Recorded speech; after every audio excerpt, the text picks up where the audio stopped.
முன்னாடி பல படிநிலைகளை சொல்கிறீங்க. அந்த படிநிலைகளில் உங்களுடைய மொழியாக மௌன மொழி ஒன்று இருக்கிறதையும் சொல்லியிருக்கீங்க. அப்படி அந்த படிநிலைகளை மௌனம் ஒரு மொழியா? பேச்சு அப்படின்றது எதுக்காக இருக்குது அப்படின்னா, அடுத்தவங்க தெரிஞ்சுக்கிறதுக்காக இருக்கிறது பேச்சு. மௌனம்ன்றது இருக்குது, அது எதுக்காகனா தான் தெரிஞ்சுக்கிறதுக்காக இருக்குது. அப்போது அதனால தான் புக்கை கூட எழுதணும், மௌனம் பேசுமா. அப்போது பார்க்குறவங்கள அந்த ஹெட்டிங்கை பார்க்குறவங்களுக்கு என்ன தோணும், என்ன இவன் கிண்டலாக பேசுகிறானே, மௌனம் பேசுமா, மௌனம்ன்றதை பேசாதது தானே அப்படின்னு தான் தோணும் எல்லாருக்கும். இது அஞ்ஞானப்படி. மௌனம் பேசாது, மௌனம்ன்றது சும்மா இருக்குது அப்படின்னு இது ஒரு நிலை, ஒரு படி.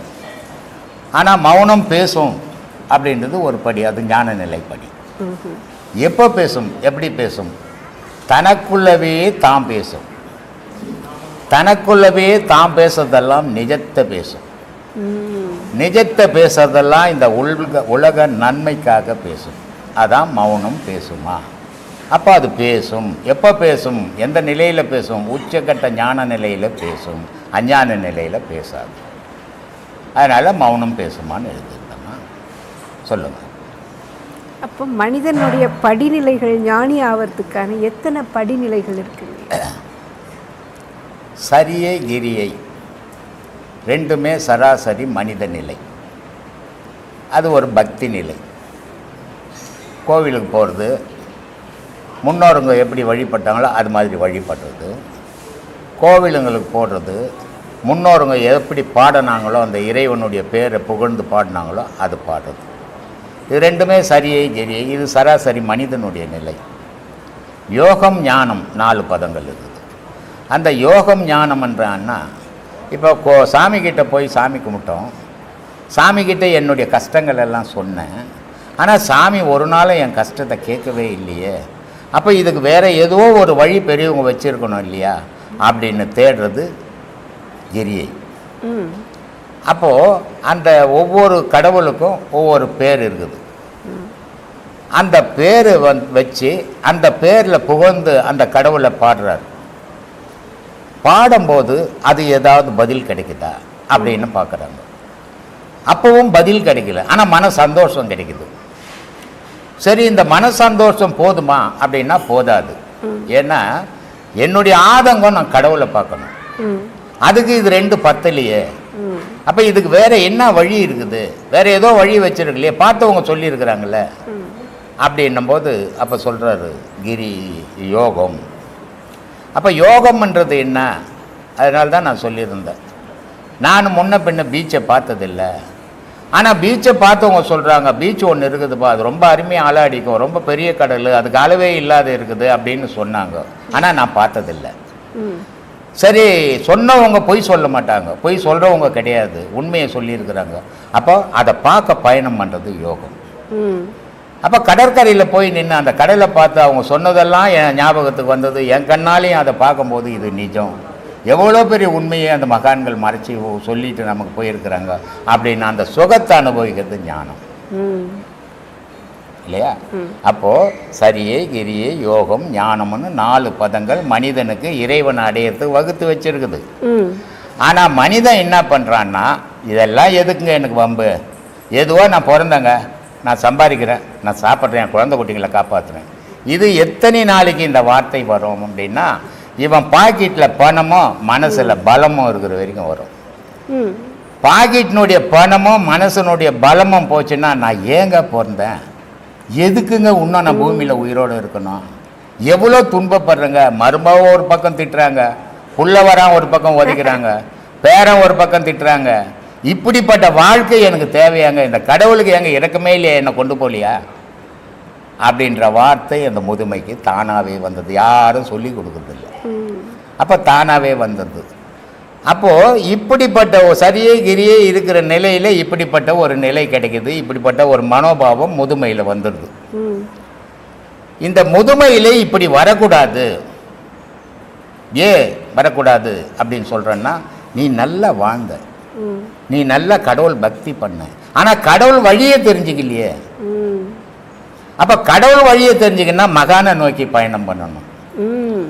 மகானுன்னு வேஷம் கட்டிங்கிறவங்ககிட்ட இல்லை, உண்மையான மகான் கிட்ட பயணம் பண்ணணும். பயணம் பண்ணும்போது அந்த பயணமாகப்பட்டது அந்த மகான் சொல்லி கொடுக்குற செயல்கள் அத்தனையுமே உன்னுடைய முதுமையில் சோர்வு வராது. டேய் பிள்ளையா போடா, மருமவளா போடி, கடவுளுக்குறான் என்ன காப்பாத்துன்றது அந்த உணர்வு உடலுக்குள்ளே உண்டாக்குறதா ஒரு குருவும் சிஷியனுக்கும் சொல்லி கொடுக்கறதுமா. இந்த நிலை வரும்போது அவனுக்கு தள்ளாட்டம் வராது. அவன் மரணமாக இருந்தாலும் நான் செத்து போகிற போடா, கடவுளுக்கு என்னை காப்பாற்றுவன்ற தைரியம் வந்துடும்.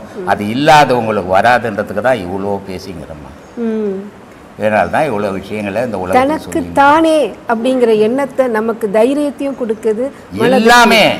எல்லாமே எது உண்மை எது பொய்ன்னு அப்பதான் விளங்கும்.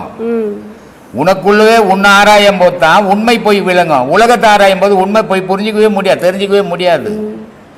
இப்போ ஒரு குளம் இருக்குது, அந்த குளத்துல தண்ணி இருக்குது, ஆனால் தண்ணி இருக்குதா இல்லையான்னு தெரியாது, செத்த மூடிட்டு இருக்குது. ஒரு கல் எடுத்து போட்டு பார்க்குறோம் இருக்குதா இல்லையான்ட்டு. கல் போட்ட உடனே தண்ணி தெரிக்குது. தண்ணி சொன்ன அடாடா தண்ணி இருக்குது, இந்த தண்ணியை நம்ம பார்த்துக்கினே இருக்கணும். இந்த தண்ணியை நம்ம அனுபவிக்கணும்னா தொடர்ச்சியாக கல் அடிச்சுக்கினே இருக்கணும். ஒரு முறை அடிச்சுங்க திருப்பி வந்து பாச கூடிடுச்சுங்க தண்ணி தெரியலங்கன்னா அந்த மாதிரியான பக்தி இருக்கக்கூடாது. கடவுள் பக்தின்றது ஏதோ போய் நண்பங்கிட்ட வணக்கம் சாமி அப்படின்னு சொல்லிட்டு வர மாதிரி இருக்கக்கூடாது. மனம் உருகி நில்லு, உனக்கு என்ன தேவையோ அது கொடுக்கும். அதை கல்லுன்னு நினச்சிடாத, கல்லுன்னு நினச்சிட்டா அது கல்லாக தான் இருக்கும். அதை கடவுளுன்னு நினச்சிக்கோ, அது கடவுளாக மாறிடும் அப்படின்னு சொல்லியிருக்கிறேன். அதனால தான் சொல்கிறேன், நீ என்னவா நினைக்கிறியோ கடவுள் அதுவாக நிற்கும். குழந்தையா நீ நினச்சின்னா அது குழந்தையா வந்து நிற்கும். இடைப்பருவமாக நினச்சின்னா இடைப்பருவமாக வந்து நிற்கும். முதுமையாக நினச்சின்னா முதுமையாக நிற்கும். இல்லையா? இறைவனுக்கு எந்த தோற்றத்தையும் மாற்றக்கூடிய ஆற்றல் உண்டு, ஆனால் மனுஷனுக்கு கிடையாது. மனுஷன் அந்த இறைவனை வழிபடும் போது இவனும் அதோட கலக்கும் போது இவனுக்கு துன்பத்திலிருந்து விடுபட்டு போகிறான். அந்த செயலை அந்த பயணத்தை நீங்கள் தொடருங்கன்னு தான் நான் எல்லா வீடியோவிலையும் சொல்லின்னுக்கிறேன். இதை எத்தனை பேர் எடுத்துப்பாங்க எடுத்துக்க மாட்டாங்கன்னு தெரியாது எனக்கு. சொல்லுங்க. நீங்கள் பெரிய முயற்சியாக மனுஷங்களுக்கு எல்லாரும் நல்ல வழி போகிறதுக்கு வழிகாட்டிட்டு வர்றீங்க. இது வந்து உயிருக்கு அவங்கவுங்க உயிருக்கு நீங்கள் காட்டுற வெளிச்சமாக இருக்குது. இன்னைய வாழ்க்கைக்கும் அவங்களுக்கு நல்லபடியாக நடந்து போகிறதுக்கான பாதையும் காட்டுறீங்க. ஆமாம்மா, நான் போன வீடியோவில் கூட சொல்லியிருந்தேன், நான் பெரிய தர்மசாலி, எனக்கு எல்லா வேலையும் தெரியும், நான் எப்படி வேணா சம்பாதிப்பேன் அப்படின்னு முட்டாள்தனமாக நிறைய பேர் பேசின்னு தெரியுறான் உலகத்தில். அவன் 1000 ரூபாய் சம்பாதிக்கிறான். அந்த 1000 ரூபாயில் அவனுக்கு 3 குழந்தைங்க இருக்குது, ஒரு மனைவி இருக்கிறா, ஒரு அம்மா இருக்கிறா, 5 பேர் இவனுடைய வருமானத்துக்காக காத்துன்னு இருக்கிறாங்க. ஆனால் இவன் என்ன பண்ணுறான், எனக்கு எல்லா திறமையும் எங்கேருந்து ஒரு 1000 ரூபாய் சம்பாரித்து 800 ரூபாய்க்கு சாராயத்தை குடிச்சிட்டு 200 ரூபாய் எத்தனை வீட்டுக்கு போகிறான். ஆனால் அந்த 800 ரூபாய் சாராயம் குடிச்சதால் இவனுக்கும் ஒன்றும் பசி தீரலை, அந்த 200 ரூபாய் கொடுத்ததால் அந்த குழந்தை வீட்டுங்களில் இருக்கிறவங்களுக்கும் பசி தீரலை. இங்கே என்ன திறமை இருந்து நீ எவ்வளோ முட்டாள தானடா வாழற, அதை யோசிக்கவே மாட்டேன்றிய. நீ சம்பாதிக்கிறதில்ல 800 ரூபாய் வீட்டில் கொடு, 200 ரூபாய் நீ எடுத்துக்கோ, அந்த குடும்பமும் நல்லா இருக்கும், நீயும் பசியாக இருவியே. அதை தானே சொல்லி கொடுத்துருக்குறோம். அதை பின்தொடர்ந்தால் பரவாயில்ல. அந்த கிழவனுக்கு வேலை இல்லையா, அவன் சாமியார் கிழவன், அவனுக்கு ஒன்றும் இல்லையா, அவன் சொல்லுவான் நம்ம செய்யலாம் போயின்னுக்கலாம் மனுஷன். யார் யாருக்கு இருக்கோ இல்லைம்மா, இது மனிதனுடைய சுபாகம். நான் அதனால தான் இங்கே யாரையும் சீடரா நான் ஏற்றுக்கிறதே இல்லைன்னு சொல்கிறேன். நான் ஏன் சொல்கிறேன் தெரியுமா, இங்கே சொல்கிறேன், எப்பா இவ்வளோ நாள் நீ எப்படியோ இருந்துட்டேன், எப்படியானா இருந்துட்டு போனதை நினைக்காத, இனிமேல் எப்படி வாழணும்னு நினை, எதை செய்யணும்னு நினை. நீ கறிமீன் சாப்பிடக்கூடாது, ஏன்னா கறிமீனுடைய தன்மை ராஜசத்தில் எடுத்துன்னு போய் விடும். கரிமீன் வானானதனுடைய தன்மை தாமஸ் இதில் எடுத்துன்னு போய் விடும், சாத்வீகத்தில் எடுத்துன்னு போய் விடும். அப்போ நீ தேடுற பொருள் சாத்வீக பொருள் இறைவன். அப்போ நீ சாத்வீகமாக ஆனாதான் நீ அதில் போய் சேர முடியும். அது சாத்வீக பொருளில் ராஜசமாக இருந்தீங்கன்னா போய் சேர முடியாது, உனக்கு அழிவு தான் வரும். அப்போ இப்படி மாறணும் அப்படின்னு சொல்கிறோம். இவன் இங்கே சரின்னு போயிட்டு நான் மறுநாள் பார்த்தா கறிக்கட்டில் நிற்கிறான். அப்புறம் நான் என்ன சொல்லி என்ன பிரயோஜனம் அவனுக்கு? அதனால தான் நான் பல வீடியோக்களில் சொல்கிறேன், நான் சொல்கிறது எவனும் கேட்கறது இல்லை, அவன் மனசுக்கு எது பிடிச்சதா தான் செய்கிறான். அதனால தான் அன்பே சிவம் மனமே குரு, நான் இல்லை குருவு. ஏன் ஒரு வழிபோக்க மாதிரி ஏதோ என் அறிவு கட்டினது, என் திறமை கட்டினது, என் செயலை கட்டினது சொல்லின்னுக்கிறேன். ஆனால் ஒரு 1000 பேருக்கு சொன்னால் ஒருத்தன் மாற மாட்டானா, அந்த ஒருத்தன் போதும் எனக்கு. நான் நெல்பாறையில் விதை விதைக்கிறேன், எல்லாம் முளைச்சிடும் நான் நினைக்கிறது இல்லை. ஆனால் எங்கேயாவது துளி மண் இருந்து ஒன்று முளைச்சிடாதா? அந்த ஒன்றை பார்த்து என் மனம் ஆறுதல் அடையாதா? அதுக்காக பேசிக்கிறேன்.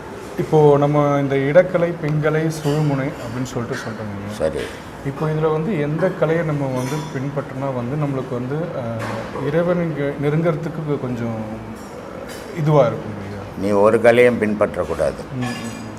ஏன்னா இடைகலைன்றது என்ன, பிங்கலைன்றது என்ன அப்படின்னு முதல்ல நீ தெரிஞ்சுக்கணும். சூரியகலை, சந்திரகலைன்னு பேர். இது ஏன் சூரியகலை, சந்திரகலை, அக்னிகலை இந்த 3 கலைகள் இருக்குது அப்படின்னா, ஒன்று வந்து உடலுக்கு தேவையான உஷ்ணத்தை கொடுத்துங்குது. அந்த உஷ்ணத்தை சீராக கொண்டு போகிறதுக்கு இன்னொன்று சந்திரகலை கொண்டு போகுது. அப்போது இது ரெண்டுமே இருந்தால் தான் உன் உடல் மிதமாக இருக்கும். நீ பிரபஞ்சத்தில் எல்லா வேலையும் செய்ய முடியும். இதில் இந்த கலை மாறுபட்டு போச்சுன்னு வச்சுக்கோ. சந்திரகலை மட்டும் பின்பற்றி நீ போனீன்னாக்கா அது உடல் குளிர்ச்சியை உண்டாக்கி உன்னை கவுத்துடும். வெறும் சூரியகலையை மட்டும் பின்பற்றி போனீங்கன்னா அது அளவு கடந்த உஷ்ணத்தை உண்டாக்கி கவுத்துடும். அதனால் இது ரெண்டுமே மிதமாகவே வேணும். மிதமாக இருந்ததுன்னா தான் அது நீ மனுஷனாக சீராக இருக்க முடியும். இது ரெண்டில் எது மாறுபடுதோ, இப்போது சாதாரணமாக நல்லா இருப்பான் ஒரு ஆள், இன்றைக்கி பார்த்துட்டு போனீங்கன்னா நல்லா இருப்பான், நாளைக்கு பார்த்தீங்கன்னா உடம்பு சரியில்லைங்க, ஜுரங்க அப்படின்வான்.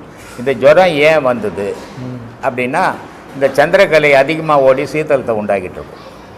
அதனால் அவனுக்கு ஜுரம் வந்துட்டுருக்கும். இல்லை நல்லா இருந்தாங்க, நேற்றுலேருந்து ஒரே சீதுபேதிங்க அப்படின்வான். இது சந்திரகலை அடங்கி சூரியகலை அதிகமாக ஓடி சூட்டை உருவாக்கி சீதுபேதி ஆக்கிட்டு இருக்கும். அப்போது இந்த 2 கலையும் இயற்கையிலேயே மனிதனுக்கு சீராக போயின்னுக்குது. யாரும் செய்கிறது கிடையாது. அதை யாரும் மூச்சை வலிச்சா விட்டுன்னுக்குறீங்க, இயற்கையில் நடந்துக்குது. இறைவன் இயற்கையிலேயே உங்களுக்குன்னு ஒரு மூச்சை கொடுத்து அதை உபயோகப்படுத்தின்னு இருக்கிறோம் உலகத்தில். அது உபயோகப்படுற வரைக்கும் தான் நம்ம இருப்போம். அது இல்லைன்னா நம்ம இருக்க மாட்டோம். அப்போது நம்ம கடவுளே அந்த சூரியகலை, சந்திரகலை, அக்னிகலை தான். மீதெல்லாம் அப்புறம் கதை. முதல்ல நீ உனக்குள்ள கடவுள் இருக்குது, உனக்குள்ள கடவுள் இருக்குதுன்னு நான் சொல்லின்னு இருக்கிறேன். அது என்னன்னா அந்த சூரியகலை, சந்திரகலை, அக்னிகலை இந்த 3 கலைகள். இப்போது காளி, நீலி, திரிசூலி அப்படின்னு அம்பாளுக்கு ஒரு பேர் உண்டு. இந்த காளின்னா என்ன, நீலின்னா என்ன, திரிசூலின்னா என்ன, கருமாரின்னா என்ன அப்படின்னு நீங்கள் முதல்ல தெரிஞ்சுக்கணும். கருமாரின்னா இது கருப்பு விதமான கடவுள் அப்படின்னு நிறைய பேர் நினச்சிங்கிறாங்க. அது இல்லை, கருவை மாற்றக்கூடியது. அது ஒரு பெண்ணுக்கிட்ட ஒரு கருவை உண்டாக்கும், ஒரு கழுதையில் ஒரு கருவை உண்டாக்கும், ஒரு குதிரையில் ஒரு கருவை உண்டாக்கும், ஒரு யானையில் ஒரு கருவை உண்டாக்கும். இந்த கருன்ற உயிரின்ற ஒரு கருவை உண்டாக்கக்கூடியது அம்பாள். அதனால் அது கரு மாறி. இவன் கரு மாறினா இவன் கருப்புன்னு நினச்சினா, கருப்பு இல்லை, கருவை மாற்றக்கூடிய ஆற்றல் அதுக்கு தான் உண்டு. அது ஜீவன் பேர். அது அப்போது காளின்னா இது பொருள். திருசூலி அப்படின்னா 3 நாடிகள், அதான் திரிசூலம். உன் முதுகு தண்டை சுற்றி 3 நாடி போகுது. இடைகலை, பிங்கலை, சுழுமுனை இந்த 3 நாடி பயணம் பண்ணுது. அந்த 3 நாடி சீராக போகிற வரைக்கும் தான் உன்னுடைய ஏக்கமெல்லாம். இப்போது ஒரு ஆணும் பெண்ணும் புணர்வு பண்ணுறாங்க. அது சூரியகலையில் மூச்சு ஓடும்போது புணர்வு பண்ணால் ஆண் குழந்தையாக பிறக்கும். சந்திரகலையில் புணர்வு பண்ண மூச்சு ஓடும்போது புணர்வு பண்ணால் பெண் குழந்தையாக பிறக்கும். இது யாரும் எதிர்பார்த்து இந்த கலையில் ஓணும் அந்த கலையில் ஓணும்னு பார்க்கறதில்ல, தற்செயலாக நடக்கிற விஷயங்கள் இதெல்லாம். ஆனால் மூச்சு தான் பிறப்பை நிர்ணயம் பண்ணுது, ஆனா பெண்ணான்றதை நீ நிர்ணயம் பண்ணிக்க முடியாது. மனுஷன் நிர்ணயம் பண்ணுறதான்றதுனா எவனுக்கும் எத்தனை ஓணுமோ அத்தனை விதமாக எண்ணி எடுத்துப்பான். ஆனால் அது எண்ணி எடுத்துக்கிறது இல்லை, இயற்கையாக நடக்கிறது. அந்த இயற்கையாக நடத்துறது எதுறான்னா இந்த சூரியகலை, சந்திரகலை. அப்போது திரிசூலின்னா 3 நாடிகள். நீலி அப்படின்னா அது என்ன, நீலி கெட்டி பொருளும் கிடையாது, தண்ணி பொருளும் கிடையாது. இப்போது ஒரு சாதம் வடிச்சிங்கன்னா, நைட்டு சாதம் வடிச்சிட்டு காலையில் எடுத்திங்கன்னா வடிக்கும்போது தண்ணியாக வடிச்சிருப்பீங்க, காலையில் எடுத்திங்கன்னா இழுன்னு இருக்கும். அது தண்ணியாகவும் இருக்காது, கெட்டியாகவும் கல் மாதிரியாக இருக்காது. இந்த விந்துனுடைய நிலை நீலி. அது தண்ணியாகவும் இருக்காது, கெட்டியாகவும் இருக்காது. அந்த கஞ்சி தண்ணியினுடைய நிறம் என்னவோ அதான் விந்துனுடைய நிறம், விந்துனுடைய நிறம் என்னவோ அதான் ஆகாயத்தினுடைய நிறம். அப்போது இந்த 3 செயலை வச்சு தான் நடக்குது. இந்த 2 கலை, சந்திரக்கலை சூரியக்கலை, இது 2லேயும் மூச்சு ஓடாத போது அக்னி கலையில் மூச்சு ஓடிடுச்சுன்னா 4 குழந்தை நல்ல குழந்தை பிறந்திருக்கும், ஒரு குழந்தை அழியாக பிறந்துட்டு. திருநங்கை ஓணும்னு யாரும் பெற்றுக்கிறது இல்லை, திருநங்கையாக நான் பிறக்கணும்னு யாரும் பிறந்ததும் இல்லை. இந்த கலையில் ஓடும்போது அவன் புணர்வு பண்ணான்னா அது திருநங்கையாக போயிடும். இது இயற்கையாக நடக்கக்கூடிய விஷயம். இதெல்லாம் புரியாத திருநங்கை ஏன் பிறந்தா, எதுக்கு பிறந்தா, இப்படி அது அந்த அவதாரம் அந்த அவதாரம், மனுஷன் கற்பனை எவ்வளவோ அவ்வளோ வரைக்கும் பேசுவோம் அதை பற்றி. ஆனால் இங்கே இயற்கையாக நடக்கிறது இந்த 3 நாடியை வச்சு தான் ஆண் பெண்ணு திருநங்கை இந்த 3 உருவங்களும் மூச்சினுடைய செயலில் தான் உருவாகுது. இதை புரிஞ்சுக்கணும்.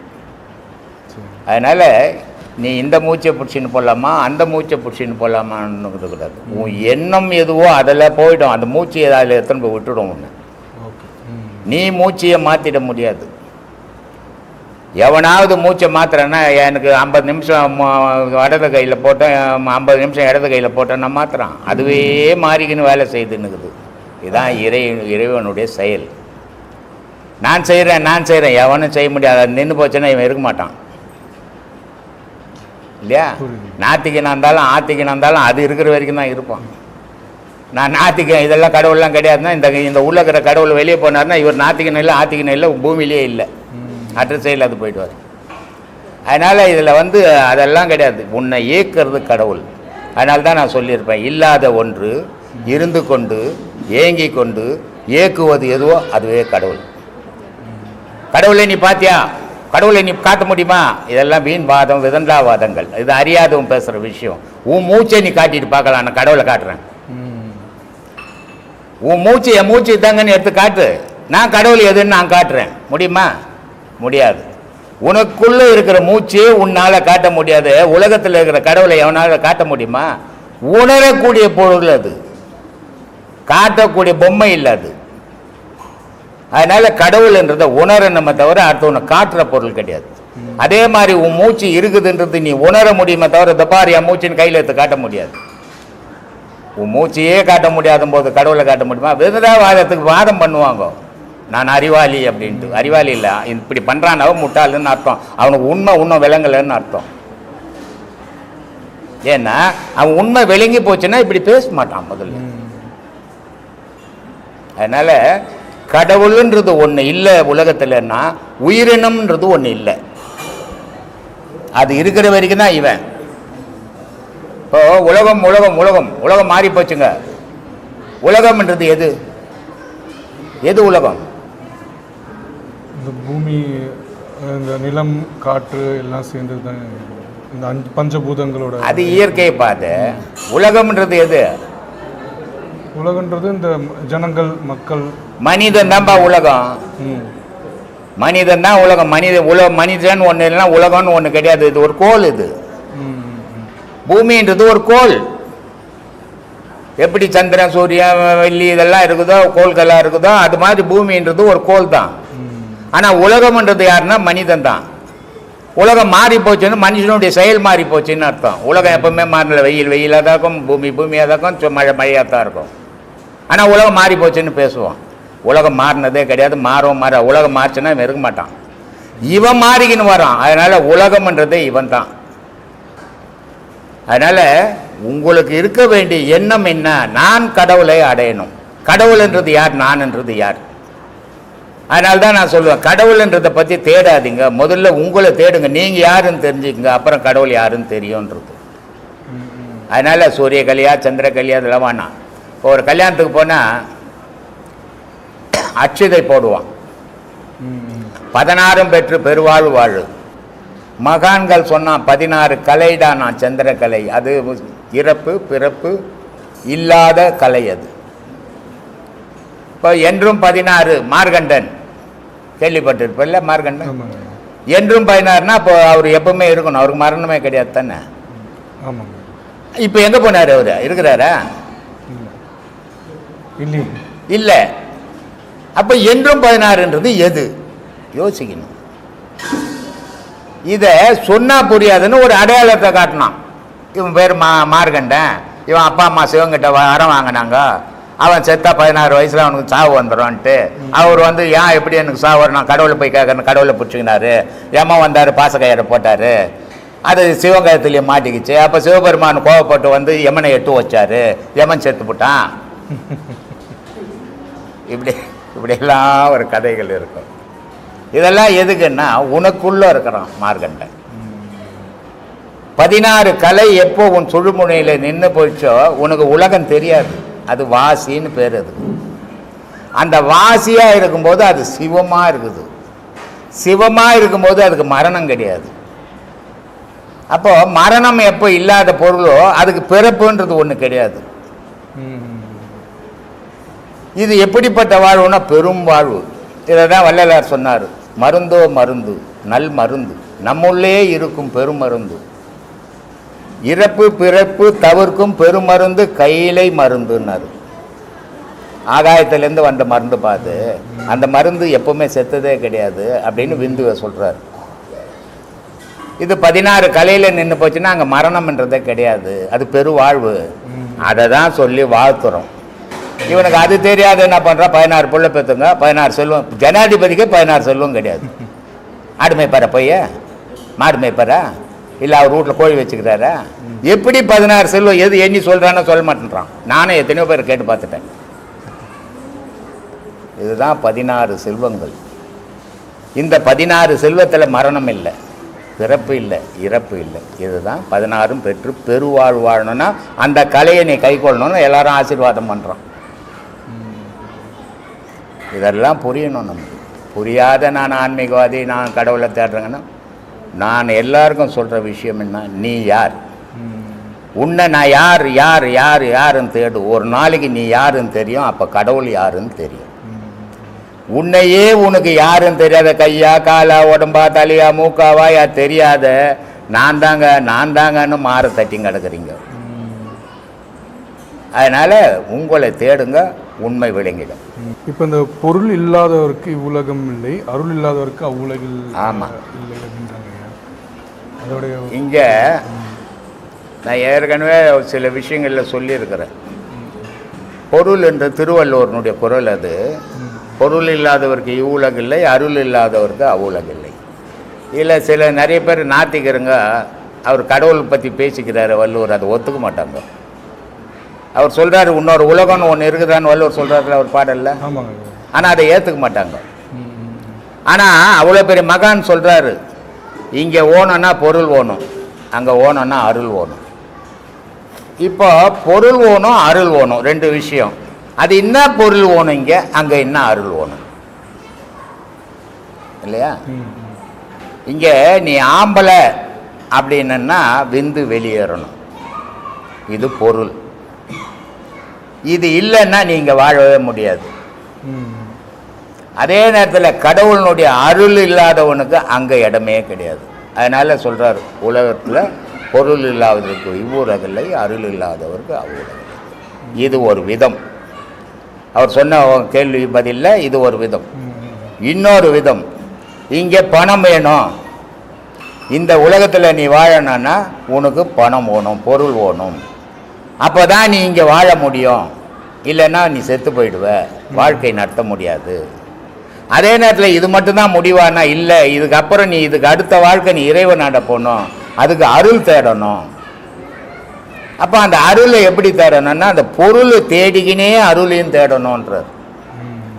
அருள் இல்லைன்னா நீ அந்த உலகத்துக்கு போக முடியாது. அதனால் அருள், இறைவனுடைய அருளையும் தேடு. அப்போ ரெண்டு வழியும் நீ தெரிஞ்சுக்கணும். இந்த உலகத்தில் வாழற வழி எப்படி, இறைவனை தேடுற வழி எப்படி, ரெண்டையும் தெரிஞ்சுக்கணும். நீ அந்த ரெண்டையும் தான் இங்கே சொல்லி கொடுத்துன்னுக்கிறேன். உபதேசம் கொடுத்துட்டேன், நீ காட்டுக்கு போ, உபதேசம் கொடுத்தேன், ஊட்ட விட்டு ஓடி போடு அப்படின்னு சொன்னதே கிடையாது. வீட்டுக்குள்ளேயே இருந்து சாதிங்க, அதான் சாதனை.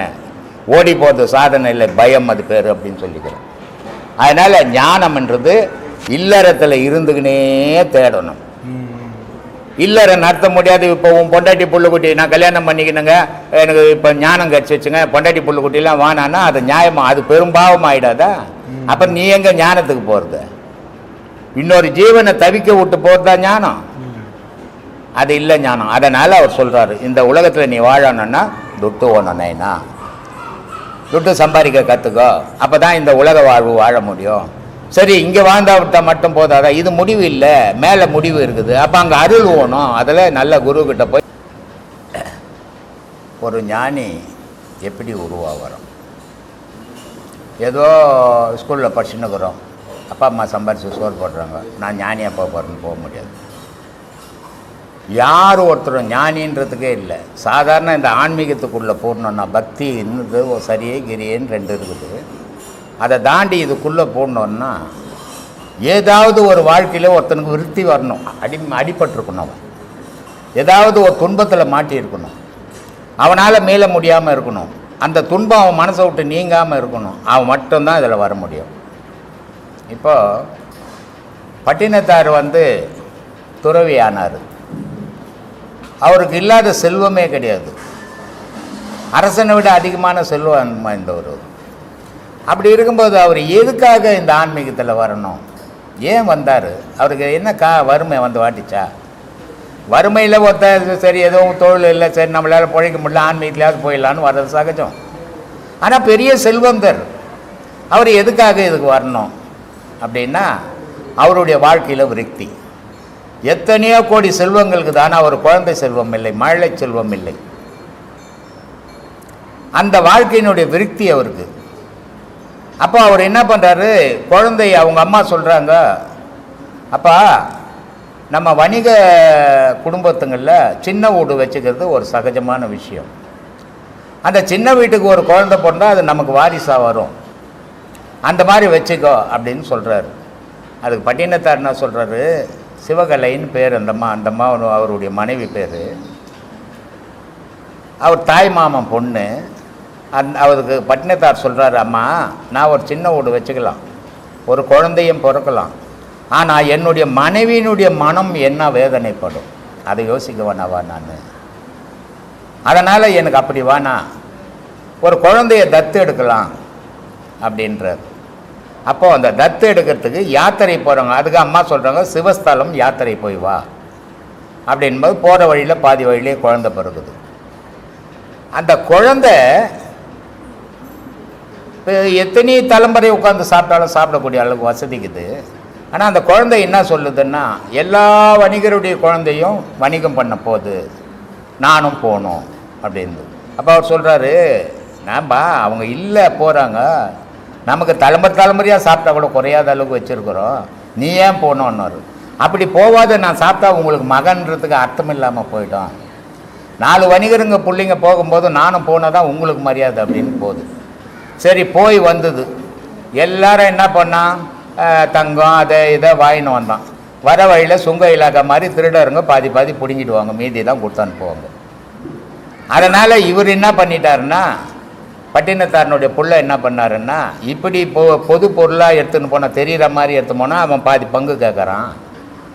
அதனால் விரட்டிலையும் சாணி உண்டையிலையும் இவர் தங்கத்தை மறைச்சி வயிறெல்லாம் மறைச்சி எடுத்துன்னு வந்தார். இது மற்ற போன சீடர் பிள்ளைங்களுக்கு தெரியாது. அப்போ அவங்கெல்லாம் என்ன சொல்கிறாங்க, எதப்பா என் பிள்ளை இல்லையான்னு இவர் பட்டினத்தார் போய் கடற்கரையில் நிற்கிறார். அவர் இறங்கி போயிட்டார் அவங்க பாட்டியை பார்க்கறதுக்கு. பிள்ளைங்க கேட்கும்போது அவங்கெல்லாம் சொல்கிறாங்க, உன் பிள்ளைக்கு பைத்தியம் பிடிச்சி போச்சியா, ஒரு சாணி உருணி வட்டியும் வாங்கின்னு வந்துக்கிறான் அப்படின்றார்.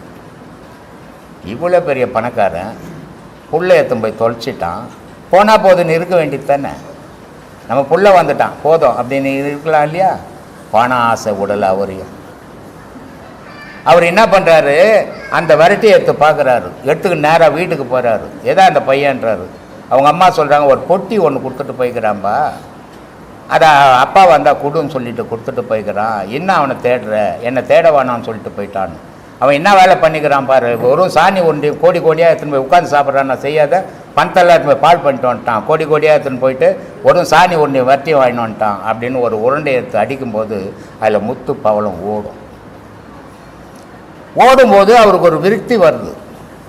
இவ்வளோ பெரிய பணக்காரன் புள்ள இல்லைன்னு தேடி புள்ளையை தத்துக்கு எடுத்தோம். ஆனால் அந்த புள்ள வணிகம் பண்ணி வந்தது சரி, அது எதுவாவது வாங்கின்னு வந்துட்டு போட்டோமே, நம்ம புள்ள வந்ததுன்ற ஆதங்கம் இல்லையே நமக்கு, பணத்து மேலே தானே போச்சு மனம். அப்போ இந்த பாசன்றதெல்லாம் வேஷம், பணம் தான் முக்கியமாக நம்ம மனம் நினைக்குது அப்படின்ட்டு இதெல்லாம் வேணான்னு தூக்கி போட்டுட்டு அந்த ஓலையை எடுத்து பார்க்குறாரு. அந்த ஓலையில் என்ன எழுதுது, காதருந்த ஊசி கடவழிக்கு வாராது கான். இப்போ கடையில் போனால் துணி தைக்கிற ஊசி விற்பான். ஆனால் அதில் தையக்கடையிலையோ இல்லை வீட்டுங்கள்லையோ வாங்கிட்டு வந்துக்கும்போது அந்த காது அறுந்து போயிடும். அறுந்து போச்சுன்னா திருப்பி விற்க போகுமா? போகாது. அதே மாதிரி உன் உயிர் காது அறுந்து போச்சுன்னா நீ 10 பைசா கூட உதவ மாட்டடான்ட்டு போயிட்டான். அந்த விருத்தி இனி எதுவுமே வேணாம் அப்படின்னு ஞானியாக வந்தார். சரி, அவர் தான் அப்படி வந்தாரா அப்படின்னா உஜ்ஜயினிக்கு போனார். இங்கேருந்து உஜ்ஜயினியில் போய் எல்லா ஜாதிக்காரும் ஒவ்வொரு சத்திரம் கட்டி வச்சுருப்பாங்க அங்கே. சரி, அங்கே போய் தங்கிக்கலாம். உஜ்ஜயினி மத்திய பிரதேசம். உஜ்ஜயினி மன்னன் பத்ரகிரி, அவனுடைய நாட்டில் கோமணம் கட்டிக்கின்னு ஒரு போகிறாரு. எதிர மன்னன் வரான். மன்னன் வரான்னா முன்னாடி எல்லாரும் ஓடி ஒதுங்கணும்.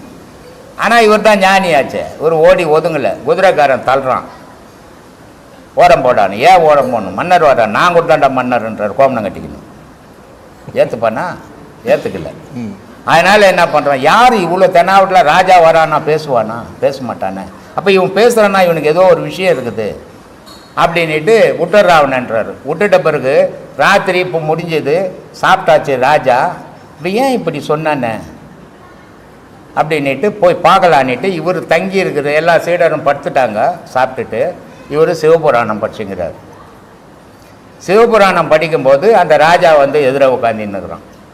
ஆனால் ராஜா மாதிரில மாறு இடத்துல அவன் சொல்கிறான், எத்தனை சாமியாராக இருந்தாலும் எத்தனை ஞானியாக இருந்தாலும் பெண்ணுக்கு அடிமைத்தான் அப்படின்னு அவன் சொல்கிறான். அதுக்கு இவர் சொல்கிறாரு, எத்தனை பெண்ணாக இருந்தாலும் எத்தனை மகாராணியாக இருந்தாலும் இரு மனசுடா அப்படின்றார். அது எப்படி இரு மனசுன்னு சொல்லுவேன்? இந்த நாட்டினுடைய ராஜா பொண்டாட்டிக்கு, இந்த ராஜா பொண்டாட்டிக்கு இரு மனசு. நான் அன்றாடம் வழிபடுறேன் ஈசன், ஈசன் மனைவிக்கு இரு மனசு போட அப்படின்றான். இவன் வீட்டுக்கு போய் குழம்பிட்டான். என்ன இரு மனசுன்னு சொன்னானே அப்படின்னு. அப்போ ராணி வந்தா, என்ன குழப்பமாக்குறீங்க அரசு, இது மாதிரி ஒரு சன்னியாசி சொல்லிட்டான் அப்படின்னா அவன் சன்னியாசி அவன் எத்தையாவது சொல்லிட்டு போவான்னு இவனை ராஜாவை ரொம்ப சந்தோஷப்படுத்திட்டாவும். ராஜா மது போதையில் தூங்கிட்டார். ஆனால் ராணிக்கு தூக்கம் வரல. ஏன்னா குழப்பிட்டு போனானே இவன் யாருன்னு பார்க்கணும் அப்படின்ட்டு இவனை சிறைசாலையில் இருக்கிறார். இவர் போய் பார்க்குறாரு. இது மாதிரி நான் உனக்கு தண்டனை கொடுக்க போகிறேன் அப்படின்னு ராணி சொல்கிறா.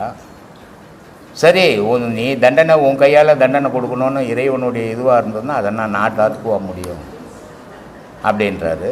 அவள் என்ன சொல்கிறா, கழுகு மரம் மேய்த்து அவளை அப்படின்றான். கழுகு மரம் ஏற்று அப்படின்னும்போது இவர் பாடுறாரு, என் செயலாவது யாதொன்றும் இல்லை உன் செயல் என்றே உணர பெற்றேன். பின் செய்த செயல் பாவம் யாதொன்றும் இல்லை முன் செய்த வினையோ இங்கு வந்து மூண்டது. இந்த பிறவியில் நான் ஒரு பாவமும் பண்ணலை, நான் எந்த தவறையும் செய்யலை. போன பிறவியில் செய்த பாவம் பொழுது அது இங்கே வந்து நடக்குதுப்பா அப்படின்னோடனே அந்த கழுகு மரம் எரிஞ்சு போகுது.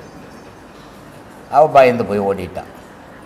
அப்போ இந்த சம்பவத்தை பார்க்க வந்த ராஜா, தண்டனை கொடுக்க வந்த ராஜாவுக்கு மனசு தாங்கலை, இவ்வளோ பெரிய உத்தமனா. அப்போ அரசன் சொன்ன சரிதானேன்னா இவன் ஓடனவை போய் குதிரைக்கார மடியில் பார்த்துங்கிறான். அரசன் திருப்பி தண்டனை கொடுக்க போகிறேன்னு சொல்லி போட்டு அவளுக்கு சொல்லலான்னு போனால் அங்கே குதிரைக்கார மடியில் இருக்கிறான். அப்போ இவன் சொன்னது கரெக்டு தானே அப்படின்ட்டு இவர் தொடர்ந்து போய் அரண்மனையில் அரசபையில் உட்கார வைக்கிறார். இவ எல்லாம் பண்ணிட்டு வந்து என்ன கேட்குறா, ஆண்டிக்கு அரண்மனையில் என்ன வேலைன்றார். இவருடைய கோபம் தாங்க முடியாத அவளை அந்த சபையிலே நிர்வாணமாக்கிறார்.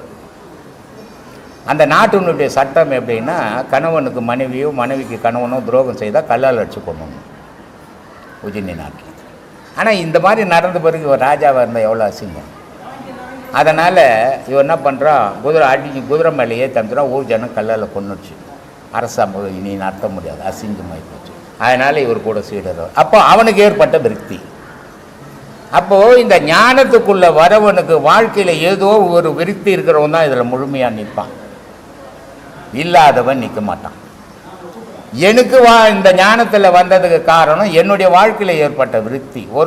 5 வயசில் ஒரு படி சாப்பாட்டுக்கு பிச்சை, 5 வயசில் போட துணி இல்லாத நிலைமை, 5 வயசில் எல்லாரும் படிக்கக்கூடிய காலத்தில் நான் படிக்க முடியாத காலம். இந்த விருத்தி தான் என்னை இங்கே வந்தேன். ஆனால் என்ன ஒன்றுன்னா, அன்றைக்கி நான் கேள்வியாக இருந்தேன், இன்றைக்கி நான் பதிலாக இருக்கிறேன். இவ்வளோ தான் வித்தியாசம்.